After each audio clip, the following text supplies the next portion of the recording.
Operation Soundwave.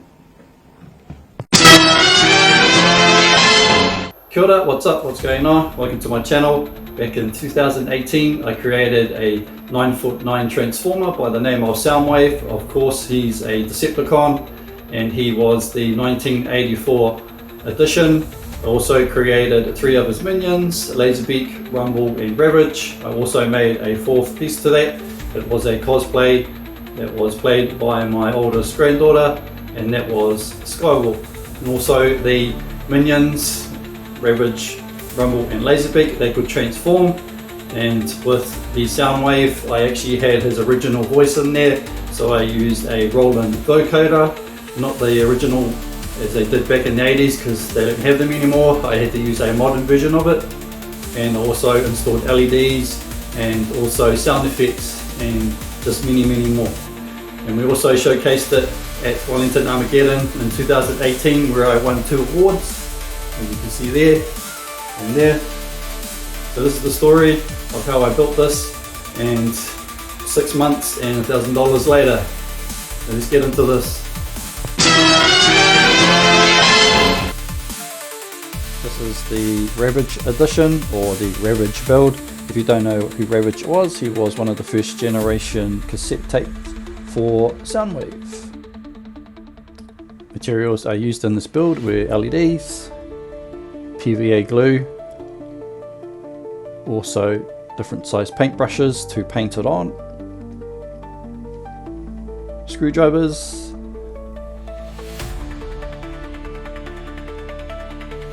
cutters and scissors, also pliers,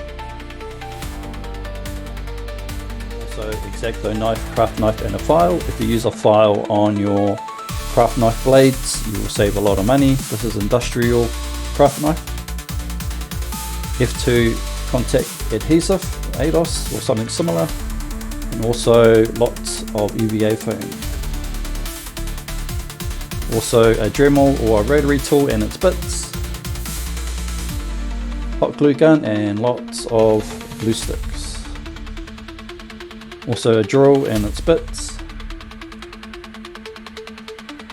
and wooden dowels of different diameters and lengths, solder, soldering iron, also canal wire or wrapping wire of some kind, also alligator clips to hold down your wiring while you are soldering it, also paint and brushes, rulers, nuts, bolts and screws, a pair of calipers, also elastic, MDF board as well, really thin, and PVC tubing.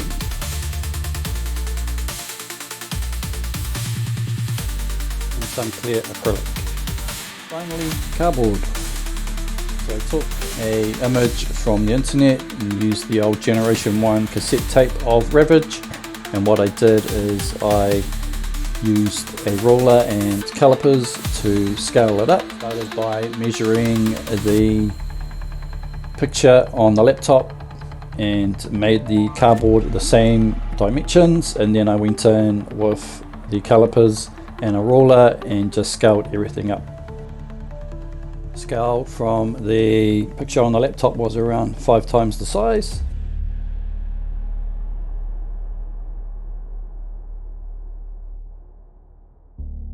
I then went in with a craft knife and X-Acto knife and cut out all the parts. As you can see here, I have now unfolded everything.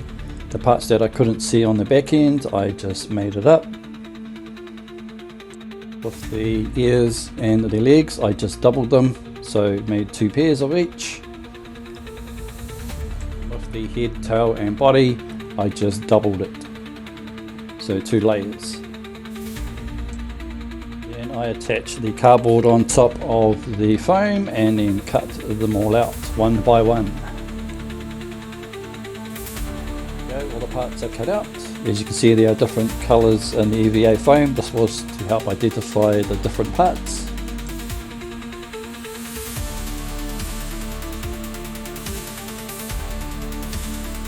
Open that up and take a look at it.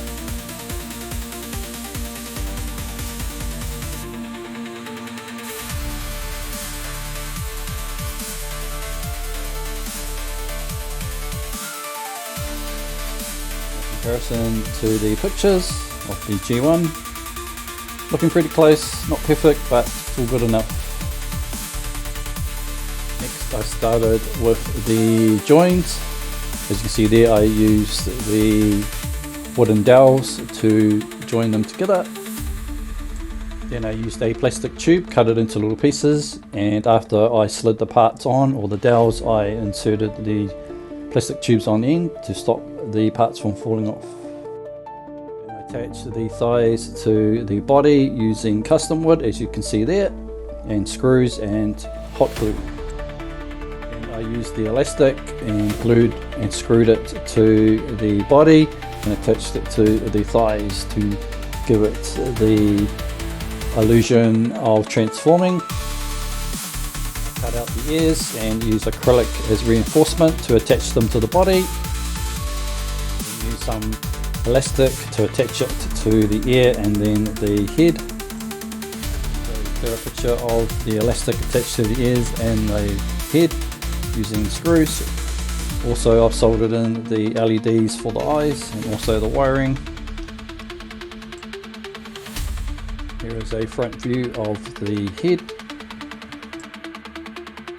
Here you can see all the various wooden dowels that connect, or I should say where all the joints are. Here's another view. As you can see there, I also use acrylic on the ankles. You can also use wood. Here's a closer view. The Ravage is standing up for the first time with the LEDs on.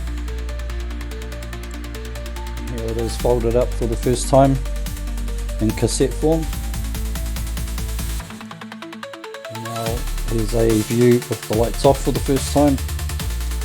LEDs quite bright.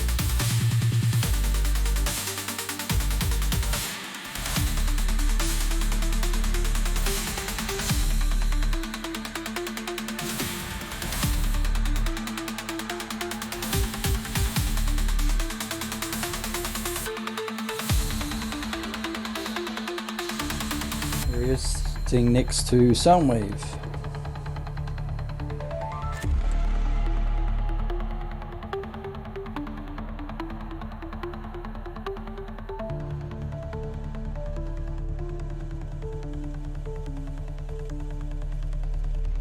The main test is to make sure that it fits inside of Soundwave's chest, because that's where it originally goes, because this is a cassette player. I'm going to turn the lights off to get a better look at it, and it looks pretty cool.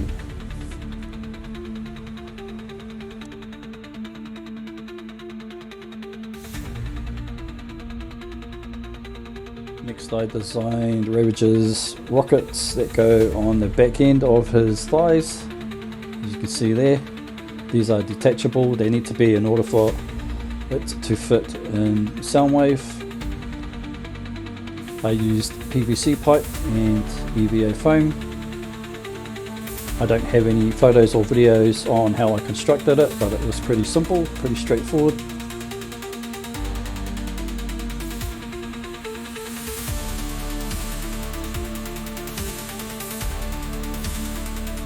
Next I applied PVA glue all over Ravage. You need to do this to EVA foam because it's porous, and you need to add a barrier, because if you don't, the paint will be sucked straight in just like a sponge and you just waste all that paint. Here comes the fun part, is the paint. Adding details such as rust and also wear, or weathering I should say, is something that makes it stand out really cool. Some shots of Ravage outside in the light. As you can see, it looks really good and almost looks like the original Generation 1.